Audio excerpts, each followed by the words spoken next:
আমাদের বাংলাদেশের ফুটবল সমর্থনে বিশ্বকাপ ফুটবলের সময় সবচেয়ে বড় রাইভালরি তো ব্রাজিল ভার্সেস আর্জেন্টিনা। এই ব্রাজিল আর্জেন্টিনার একটা ম্যাচ বিশ্বকাপে দেখব আমরা, সেই অপেক্ষা কতকালের। হয়ে যেত, অপেক্ষার অবসান এই বছরই হয়ে যেত যদি ব্রাজিল সেমিফাইনাল পর্যন্ত উঠতে পারতো। তাহলেই এই সেমিফাইনালটা ব্রাজিল ভার্সেস আর্জেন্টিনা হতো। আমরা এই প্রতিদ্বন্দ্বিতার নানান মাত্রা, নানান রং নিয়ে নানান রকম আলোচনা করতাম। কিন্তু ব্রাজিল যেহেতু আগেই ঝরে গেছে, সেই সেমিফাইনালটি হচ্ছে না। 1990 বিশ্বকাপে লাস্ট ব্রাজিল আর্জেন্টিনা হয়েছে, ওইটাই এখন পর্যন্ত সর্বশেষ হয়ে আছে। আদৌ হবে কিনা, কবে হবে, কোন দিন হবে, প্রতি বিশ্বকাপে আশা থাকে। ফাইনালে গিয়ে তো আর হচ্ছে না। বরং এই সেমিফাইনালটাতে মুখোমুখি হচ্ছে আর্জেন্টিনা ভার্সেস ইংল্যান্ড। আন্তর্জাতিক ফুটবলে সবচেয়ে বড় রাইভালরি আপনি বলতে পারেন, কিন্তু সেটা না বললেও সবচেয়ে তেতো রাইভালরি এইটা বলতেই হবে। আর্জেন্টিনা ইংল্যান্ডের বিশ্বকাপ ফুটবলে অন্ততপক্ষে প্রতিদ্বন্দ্বিতার যে ইতিহাস, তাতে সেই কথাই বলে। এইবারও যে সেমিফাইনালে দল দুটো মুখোমুখি হচ্ছে, তাতে করে যেন কি কি জিনিস নিয়ে আমাদের জন্য অপেক্ষা করে আছে। কোন রেফারিং বিতর্ক, কোন লাল কার্ড, কোন মারামারি, কোন মাঠের বাইরের নানান ঘটনা প্রবাহ। এবং এই জায়গাটাতে মনে তো হচ্ছে একটা জিনিস ওয়াইল্ড গেস করাই যায় যে এই ম্যাচটাতে লাল কার্ড আসছে।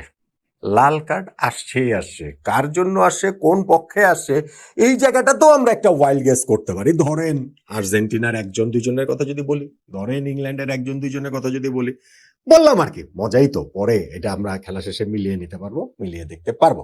এমনিতেই আর্জেন্টিনা ভার্সেস ইংল্যান্ডের এই রাইভালরির জায়গাটা এত প্রবল হয়ে উঠলো কেন? এখন ফুটবল মাঠের রাইভালরি শুধুমাত্র ফুটবল দিয়ে হয় না, হয় যে না তা না, হয়, কিন্তু অনেক সময় এর সঙ্গে আরো অনেক কিছু জড়িত থাকে। এর সঙ্গে পলিটিক্স অনেক সময় মিশে যায় প্রবলভাবে। আর্জেন্টিনা ইংল্যান্ডের ক্ষেত্রেও কিন্তু সেইটা রয়েছে, কিন্তু এটাই যে মূল কারণ তা বলা যাবে না।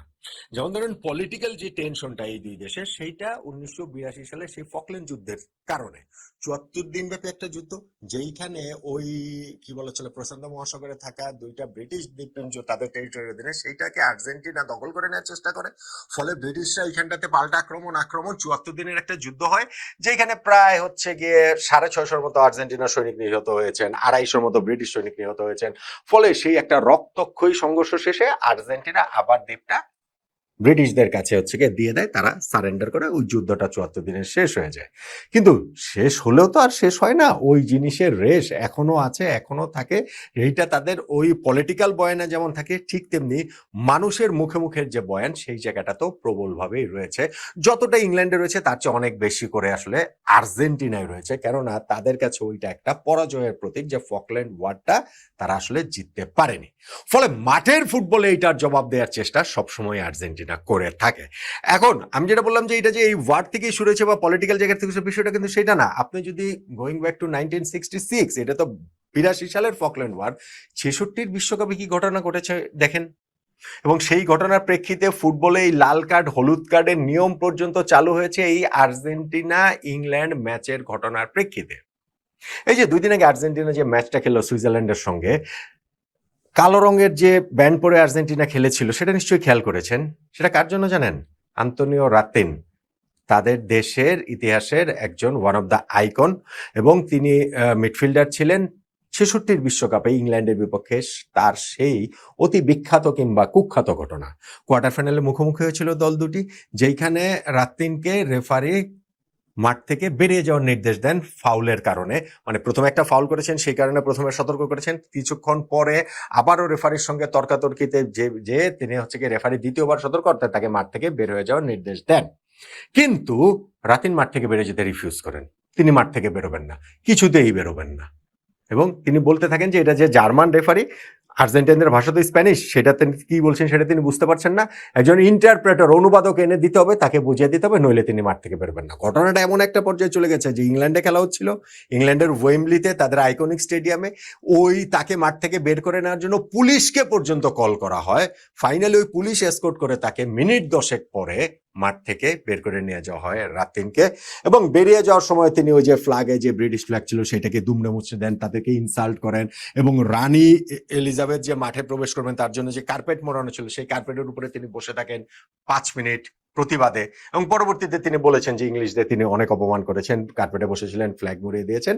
এবং ঘটনাটার এই পর্যায়ে ইংলিশটা যে খুব ভালো তা না, ইংল্যান্ড যে ওই ম্যাচে খুব ভালো ছিল তা না, ওইখানটাতে রেফারির ডিসিশন ইংল্যান্ডের পক্ষে হেভিলি গিয়েছে, আর্জেন্টিনদের কমপ্লেনের সেটাই জায়গা ছিল, এবং সেইখানটাতে 30টার মতো ফাউল ম্যাচে ইংল্যান্ড করেছে, যার মধ্যে অনেকগুলো ছিল যেটা আসলে রাফিনের মতোই আর কি, ইংলিশ ফুটবলদের বের করে দেওয়ার মতো, কিন্তু এই জার্মান রেফারি সেই কেসটা করেন নাই।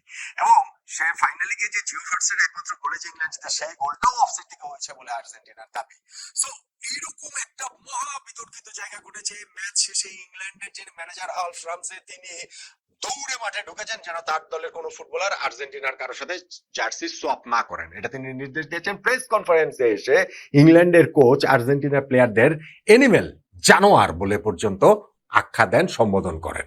তো রাইভালরিটা কোন পর্যায়ে চলে গিয়েছিল খেয়াল করছেন। এবং এই ঘটনার প্রেক্ষিতে 1970 বিশ্বকাপ থেকে কিন্তু লাল কার্ড হলুদ কার্ডের প্রচলন হয়। তার আগে নিয়ম ছিল হচ্ছে গিয়ে রেফারি মুখে একবার সতর্ক করবেন, তাতে কাজ না হলে মানে ওটা হলুদ কার্ডের কাজ, সেকেন্ড টাইম হচ্ছে গিয়ে তাকে মাঠ থেকে বের করে দিবেন। কিন্তু যেহেতু এখানে রাতিন বলেছেন যে তিনি জার্মান রেফারির কথা বুঝতে পারছেন না, ফলে ফুটবলের একটা পরিবর্তনের জায়গায় এখানটাতে আসলে হচ্ছে হলুদ কার্ড লাল কার্ড, যেহেতু এখানটাতে হচ্ছে গিয়ে কোনো অনুবাদক আর না লাগে বা ওইটার কোনো হিসাব রেখার জন্য না থাকে, সো এই নিয়ম পরিবর্তনটা হয়েছে। তো ফুটবলের নিয়ম পরিবর্তন হয়েছে একটা জিনিস, আর আর্জেন্টিনা ভার্সেস এই যে ইংল্যান্ড ম্যাচের রাইভালরিটা এইখান থেকে শুরু। তার 4 বছর আগে 62 বিশ্বকাপে কিন্তু এই দুটো দল মুখোমুখি হয়েছিল, সেইটা এরকম ঘটনা বলছিলেন না, বরং এই 66 বিশ্বকাপ থেকে শুরু হয়েছে, যেইটা অন্য একটা মাত্রা পেয়েছে 82 ফকল্যান্ড ওয়ারে, এবং 86 বিশ্বকাপের কোয়ার্টার ফাইনাল আবার ওই দল দুটো মুখোমুখি, এবং সেই ম্যাচটাতেই ম্যারাডোনার সেই হ্যান্ড অফ গড এবং গোল অফ দ্য সেঞ্চুরি। দেখুন, বিশ্বকাপের এইরকম বিতর্কিত ম্যাচ কমে রয়েছে, এবং এইরকম দুইটা ঘটনা যেটা সন্দেহাতীতভাবে বিশ্বকাপ ইতিহাসের সবচেয়ে বিতর্কিত ঘটনা, ম্যারাডোনার হ্যান্ড অফ গড, এবং সন্দেহাতীতভাবে সবচেয়ে সেরা গোল যেটা গোল অফ দ্য সেঞ্চুরি, 4 মিনিটের আগে পরে তিনি এই কাজটা করে দিয়েছেন। ম্যাচটা ফার্স্ট হাফ গোল শূন্য ছিল, সেকেন্ড হাফের 6th মিনিটে ম্যারাডোনা ওই যে লাফিয়ে উঠে হাত দিয়ে বলটা জালে ঠেলে দিলেন, রেফারি সেটা দেখতে পাননি, এবং তিনি গোল দিয়েছেন। ইংলিশ ফুটবলাররা মাঠে প্রতিবাদ করেছে, কাজের কাছে তো কিছু হয় নাই, এবং ম্যারাডোনা পরবর্তীতে 4 মিনিট পরে তিনি তার ওই গোল অফ দ্য সেঞ্চুরি ওই মিডফিল্ড থেকে কাটিয়ে, মোটামুটি পুরো ইংলিশ টিমকে কাটিয়ে আর কি, 4-5 জনকে কাটিয়ে, শিল্টনকেও কাটিয়ে গোলকিপার, তিনি বলটা জালে ঠেলে দিলেন। ম্যাচের পরে আর্জেন্টিনা ওই যে ক্যাপ্টেন ডিয়েগো ম্যারাডোনা বা পরেও বিভিন্ন সময় তার ইন্টারভিউতে তিনি বলেছেন যে না, ওইটা হচ্ছে হ্যান্ড অফ গড, এটা ঈশ্বরের হাতের গোল হয়েছে। তিনি বলেছেন যে এটা ফকল্যান্ড ওয়ারের প্রতিশোধ, ব্রিটিশরা আমাদের সঙ্গে যা করেছে, ইংল্যান্ড আমাদের সঙ্গে যা করেছে, সেই যুদ্ধে আমাদের এত প্রাণহানি হয়েছে, ফলে সেই প্রতিশোধ আমরা ফুটবল মাঠে নিয়েছি। ফলে ওইটা একটা খুবই খুবই কন্ট্রোভার্সিয়াল ম্যাচ ম্যারাডোনার ওই দুইটা ঘটনার কারণে, যেখানে ইংলিশরা আজ পর্যন্ত মনে করে যে ম্যারাডোনা চিট করেছেন, তাদের কাছে সেটা হ্যান্ড অফ থিফ, তাদের কাছে সেটা চোরের হাতের গোল, এবং সেই কারণেই হচ্ছে গিয়ে তারা এখন ওইটা নিয়ে অনেক উষ্মা প্রকাশ করেন। 86 এর ইংল্যান্ড টিমের যে কারো সাক্ষাৎকার দেখলে আপনারা সেটা বুঝতে পারবেন। আর্জেন্টিনা ইংল্যান্ড ম্যাচে থার্ড যেটা ঘটনা ঘটে সেটা হচ্ছে কি 97 বিশ্বকাপের রাউন্ড অফ 16 দল দুটো মুখোমুখি হয়। ফার্স্ট হাফটা ছিল দুর্দান্ত, 2-2 গোলের সমতায় শেষ হয়। অ্যালান শিয়ারার এবং মাইকেল ওয়েন, 18 বছর বয়সে মাইকেল ওয়েন একটা অসাধারণ গোল করেছিলেন, মিডফিল্ড থেকে দৌড়ে টেনে নিয়ে গিয়ে দুর্দান্ত একটা গোল করেছেন, ওই ওয়ার্ল্ড কাপের ওয়ান অফ দ্য বেস্ট গোল। আর্জেন্টিনার গ্যাব্রিয়েল বাতিস্তুতা হাভিয়ার জেনাতে গোল করেছেন, কিন্তু ঘটনা ঘটেছে সেকেন্ড হাফের শুরুতেই, যেইখানে মিডফিল্ডের ওই জায়গাটাতে ডিয়েগো সিমিওনে, যে এখন যে আটলেটিকো মাদ্রিদের কোচ, তিনি ফাউল করেন ডেভিড বেকহামকে, এবং বাজে ফাউলই করেছেন। বেকহাম পড়ে যাওয়া অবস্থায় তিনি ডান পাটা তুলে, তিনি তাকিয়েছিলেন না, কিন্তু ডান পা দিয়ে হচ্ছে গিয়ে মেরে দেন সিমিওনাকে রেফারি হলুদ কার্ড দেখান, ডেভিড বেকহামকে লাল কার্ড দেখান। ইংল্যান্ড 10 জনের দলে পরিণত হয়ে যায়, এবং বাকি সময়টা ইংল্যান্ড টেনে নিয়ে গেছে 10 জন নিয়ে, কিন্তু টাই ব্রেকারে গিয়ে শেষ পর্যন্ত ইংল্যান্ড হেরে যায়। ফলে ওই যে ডেভিড বেকহাম আর এবং হচ্ছে গিয়ে এই ডিয়েগো সিমিওনের ওই ঘটনা, বেকহামের লাল কার্ড, এইটাও আসলে ইংল্যান্ড আর্জেন্টিনা ম্যাচের তিক্ততায় নতুন একটা পরত যোগ করে, নতুন একটা মাত্রা অ্যাড করে। 2002 বিশ্বকাপে ঘটনাটা ঘটেছে রিভার্স। এইবারও ইংল্যান্ড আর্জেন্টিনা মুখোমুখি হয়, তবে নকআউট ম্যাচে না, সেইটা গ্রুপ পর্বের ম্যাচে, যেইখানটাতে ডেভিড বেকহাম তার প্রতিশোধটা নিতে পারেন।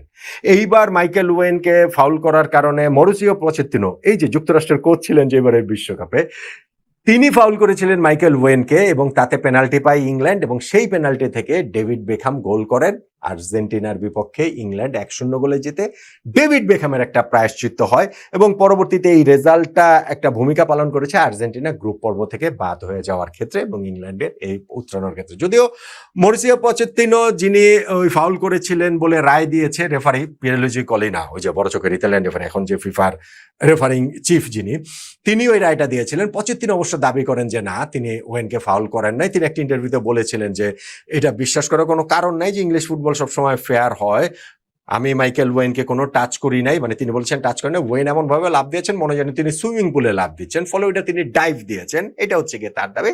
কিন্তু যাই হোক ইংলিশরা এক অর্থে সেইটার একটা প্রতিশোধ নিতে পেরেছে।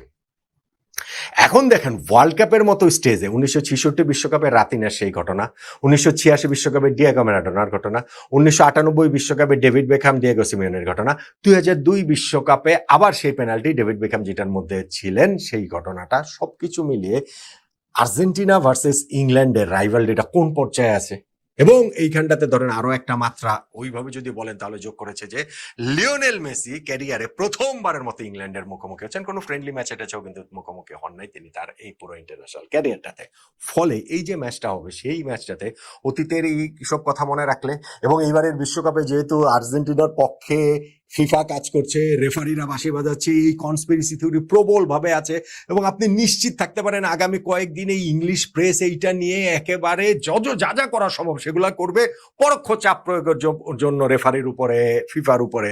ফলে এইটা মাঠে নামার আগেই আর্জেন্টিনা ভার্সেস ইংল্যান্ড ম্যাচটা প্রতিশ্রুতি দিচ্ছে যে ঘটনাবহুল ম্যাচ হবে, অনেক কিছুই হয়ে যেতে পারে। এবং আমি বলছিলাম যে লাল কার্ড মনে হচ্ছে যে এই ম্যাচে হবেই হবে, এটা অবধারিত। এবং সেই ক্ষেত্রে যদি ধরেন ওয়াইল্ড গেস করি দুই দল থেকে, আমার ওয়াইল্ড গেস হচ্ছে কি, এটা ওয়াইল্ড গেস, এটা তার কোনো ডিসিপ্লিনের রেকর্ড ফেকর্ড দেখে সেটা জাস্ট একটা ওয়াইল্ড গেস মজার জন্য। আমি যদি ওয়াইল্ড গেস করি যে ইংল্যান্ডের পরে মিডফিল্ডে ঘটনাটা ঘটবে বলে আশঙ্কা করছি, হয় ডেকলান রাইস অথবা এলিয়েট অ্যান্ডারসন। আর আর্জেন্টিনার পরে ধরেন সেই মিডফিল্ডেই ধরেন এনজো ফার্নান্দেজ, আর মিডফিল্ডার না ধরেন আমি একটা ডিফেন্ডার নিলাম লিসান্দ্রো মার্টিনেজ।